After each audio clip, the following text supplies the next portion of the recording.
અને સમાચાર તરફ નજર કરીએ અને હવે વાત કરીએ તાપીની તો તાપી જિલ્લાના વ્યારા ખાતે રાજ્ય કક્ષાના જળ સંપત્તિ મંત્રી ઈશ્વરભાઈ પટેલના હસ્તે કાર્યપાલક ઇજનેર વેર 2 કચેરીના નવનિર્મિત ભવનનું લોકાર્પણ કરવામાં આવ્યું હતું। આ કાર્યક્રમમાં સ્થાનિક ધારાસભ્ય સહિત રાજકીય અગ્રણીઓ અને અધિકારીઓ ઉપસ્થિત રહ્યા હતા। કચેરી સંબંધિત તેમણે અલગ અલગ પ્રોજેક્ટનું નિરીક્ષણ કર્યું હતું, જે દરમિયાન વ્યારાના ધારાસભ્ય મોહન કોંકણી અને જિલ્લા ભાજપ પ્રમુખ સૂરજ વસાવા સહિત સિંચાઈ વિભાગના ઉચ્ચ અધિકારીઓ પણ હાજર રહ્યા હતા।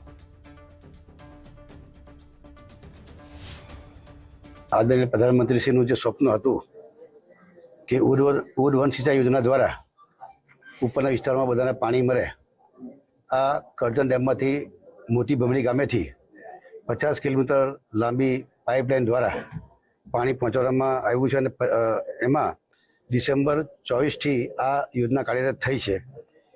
એ જ રીતે આજે એક માંગરોળ માંડવી ઉર્વન સિંચાઈ યોજનાઓ પણ જે છે, આ યોજના 381 કરોડના ખર્ચે બનાવવામાં આવી છે।